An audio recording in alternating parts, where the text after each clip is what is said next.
And we're rocking. All right, so we're on to Scream 4. So let's talk about it. Released in 2011, directed by Wes Craven. What's up, freaks? So we're powering through the Scream franchise. On to Scream 4, a film that a lot of people seem to really like. Again, I've said it multiple times now in this series. I like all the Scream movies, including this one. I don't think there's a bad entry yet. So I like Scream 4, but I'm not as big on it as a lot of other people seem to be. So I'll get into kind of what my issues are with this film. But first, I want to talk about the positives, the things I liked with Scream 4. And like, again, this time around watching it for this review. Starting first with Sidney Prescott. Again, my favorite final girl in horror. I love that character. I love what Neve Campbell brings to the character. And I like seeing her at another new chapter in her life. Much older now. She's moved on. She's now writing books about her life and situations. And I don't know. I like seeing that character in new chapters of her life, but still showing that fight, that grit, that toughness of the character that I really like, and seeing her not lose her way, and seeing her stay true to who she is, not be after the fame, not be after the money, not be after, an ego or anything like that, but staying true to who she is. And yeah, I love the character, and I like seeing her in this new chapter of her life as well. I like Jill as her, I guess, cousin? No, niece? It's her cousin. Yeah, because it's her mom's sister who gets RIP'd in this one. So yeah, Jill would be her cousin. And I like that character of Jill, played really well by Emma Roberts, it must be said. I think that she brings layers to that character, when she has to play the sweet and innocent relative of Sidney Prescott. I think she plays that really well.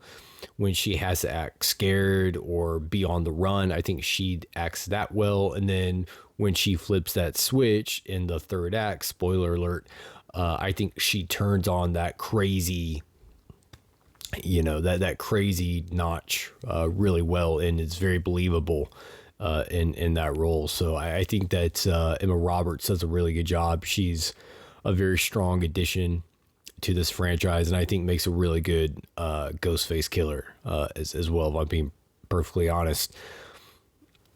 So she was a strong point for me, and I do like Deputy Hicks as well. I like her for kind of, she comes across to me as one of those people that she's trying hard to be professional, trying hard to do her job, but you can tell she's also like nervous about doing her job. Well, I get some humor out of that character, but I do like her. I think she brings some energy to the screen. I like kind of seeing her back and forth with Gale a little bit, and I think she's a good addition as the new deputy. We have Dewey, who's now the sheriff, and Deputy Hicks kind of replacing Dewey in that deputy role. And I like that character. I like what she brings to the screen. So she was a positive for me. Scream 4 feels like the first film where they're really trying to move on now with a new cast. Those first 3 Scream films, we kind of got the same cast, same group of characters through them. Yes, there were certain deaths along the way, but primarily you had those same group of characters, your Sydneys of the world, your Deweys of the world, your Gales of the world, Randy for 2 films. So we had kind of that same, your Cotton Wearies of the world for technically 3 films because he did show up in the first one, even though it was more of like a recording of him on the news. He was technically still in the first one. So you had your Cotton Wearies of the world. You know, you had all those characters in those first 3 movies. Scream 4, they're now really, I feel, trying to move on and establish a new set of characters, kind of pass the torch a little bit. I don't know that they quite succeeded with that, because quite frankly, I don't really care for these new characters as a whole. I'll get more into that when I get to the negatives. But I did like Deputy Hicks, and as a Ghostface killer, I do actually really like Jill. I think she's probably one of my favorite Ghostface killers as well. So those are all positives. I like the tone in this one. I do think this one is scarier than at least the third one was. I thought the third one was more fun than it was scary. This one I think is more scary than it is fun.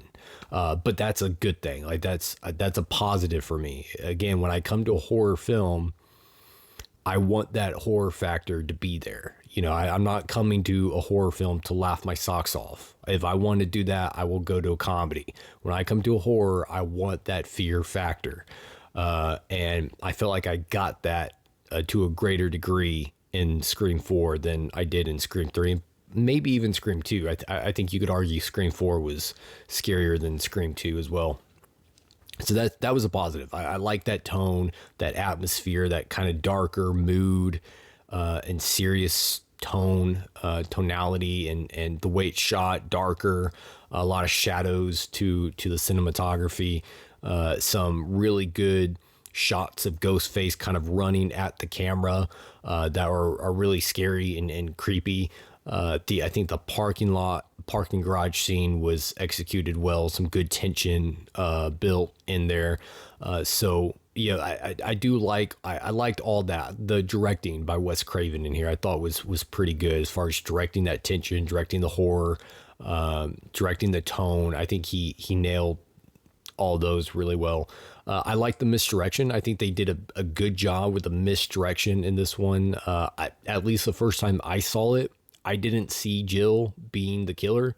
That was something that I think they improved upon from the past 2 films, where I don't think they did as good of a job with the misdirection. Here, I think they did. It felt more like a real whodunit mystery to me, where the first time I saw this, I wasn't really sure who the Ghostface killer was. So I couldn't quite pick it out, because one thing I thought they did really good as a misdirection to kind of cover it up is actually have Ghostface come after Jill.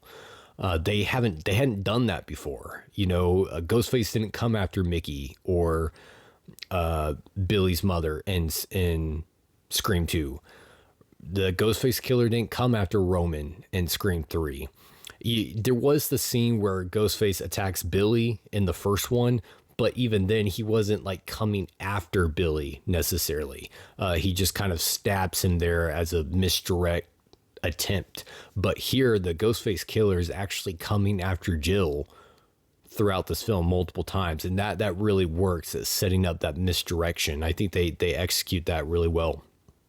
That was something that I liked. And then watching it back this time, obviously knowing the reveal and who the killer is, I think they still set that up really good and execute it pretty well. So that was a positive for me as well with this one. I did like the commentary in the story here, kind of a commentary about obsession and fame and kind of the dangers that can come with those things, and kind of explore the darker side of obsession and fame and what those things can lead to. I kind of like that they had that clear kind of thematic, I don't know, commentary there and narrative in the film. And I always like when a film is very clear about what it's trying to do. Like when there's actually a message there's something to actually think about, something that the film offers you narratively. I like that. And I feel like I got that in Scream 4. I like the ending. I like that they, it was kind of a serious ending. They didn't just give you that happy send off for all the characters. It's kept it still pretty dark. I mean, yes, Sydney, Gale, Dewey still survive, and Deputy Hicks still survives, but they don't really pay things off.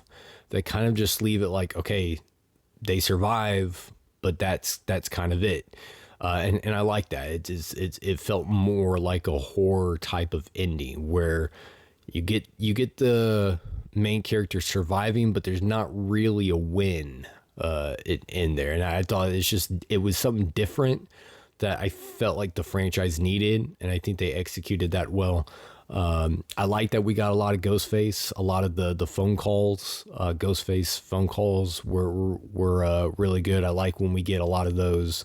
That was a positive for me as well. So all those really good. Enjoyed all that stuff. Those were my positives. Moving into the negatives, I do have some bones to pick with Scream 4. One of them is the opening. I like the ending of the film. I'm not a fan of the opening in this film. All of the movie within a movie type stuff, I just felt was kind of wasted. Really, all three of those opening kills were really wasted when you think about it. I mean, even the actual one that ends up being the actual kill didn't really play any significant role in the story, didn't really play a role for any of the characters, affect the characters. Like if you just take that out and just start in with the story of the film, not much would really change. And I just felt like it was kind of like those first three kills take up a total of 10 minutes of the runtime. It's kind of 10 minutes of wasted screen time, really, kind of just there. And I just felt like, especially with the first two fake kills where it's just a movie within a movie, a stab within a stab, what's the point? You know, like why drag those out? Why give us the runtime for that when it felt too meta? And that's one of my issues with Scream 4. It just feels too meta. It feels way too full of itself, way too like they're just kind of reveling in what they are, what it is now at this point. It knows that it's a hit. It knows that people are going to come see it. It knows that it's a successful franchise, and it really pushes that, you know, and it comes across a little too full of itself, and not really a fan of that. And the opening, I think, kind of sets that tone as far as like a lot of the meta stuff where it's a stab movie within a stab movie. We're going to tease you to make you think these are going to be the openings. None of them really are. We're just going to do it anyways because we can, type of thing. I'm not a fan of that. And there were a number of sequences in this film, number of scenes I feel like could be taken out and it wouldn't really affect the film all that much. I felt like the garage scene, car garage scene, while effective in building tension and horror, was also dragged out too long because the character that gets killed there, Sydney's assistant or manager, whatever that lady was, doesn't really play a significant role in this film. Like Sydney had just fired her, so she really doesn't give a whole lot of concern or feelings about that lady. But then we spend like 10 minutes with her just for her kill, when her kill isn't all that important to the film. But I just feel like Wes really dragged that scene out. And again, I get why he did that. It's, to build that tension, set that horror, and I appreciate that. But if you're going to do that, do it with a kill that actually means something. You know what I mean? Like, do that for a character whose death would actually be significant, where dragging that kill out would actually mean something and be effective. Here, no one watching this movie gives a rat's ass about this character. Nobody. So why are we spending 10 minutes dragging out her death scene? It felt wasted. It felt like filler. It felt like just, again, more of that meta stuff that I just don't really care for in the film. A number of the characters in this movie I do not like. I may be the only person that not a fan of the Kirby character. I wasn't a fan of her performance was okay, but some of the dialogue in here didn't really work. I felt like was a little cringe, and some of her delivery, like when she's sitting there at the party talking to Charlie, and she's like coming on to him, like that whole scene felt fake. It felt like she was just doing that to get something from him. Like I kept waiting, like, okay, what's the catch? What is she really after? But then nothing happens. Like they're interrupted, and it's like, oh wait, that was supposed to be real. Like she was actually trying to come on to him there. Like it didn't feel that way. It felt fake. It felt like an act. Some of the delivery, some of the dialogue, I don't know really worked in this film all that much. And yeah, I'm not really a fan of Kirby. I hated the Trevor character. I really don't even know why we have Trevor in this film. His performance the actor just came across like he's trying to act way too sexy for some reason. I don't know why. But he tries to kind of act all macho, like he's a big time player. But even the character on surface, as he's written in the script, what exactly is his purpose here? Jill, he cheats on Jill, but then his death, nobody cares about his death. Like he's laying there on the ground like, I really loved you, Jill, but we have no reason to think that within the film. Like the film gives us no indication that he really felt that way about her.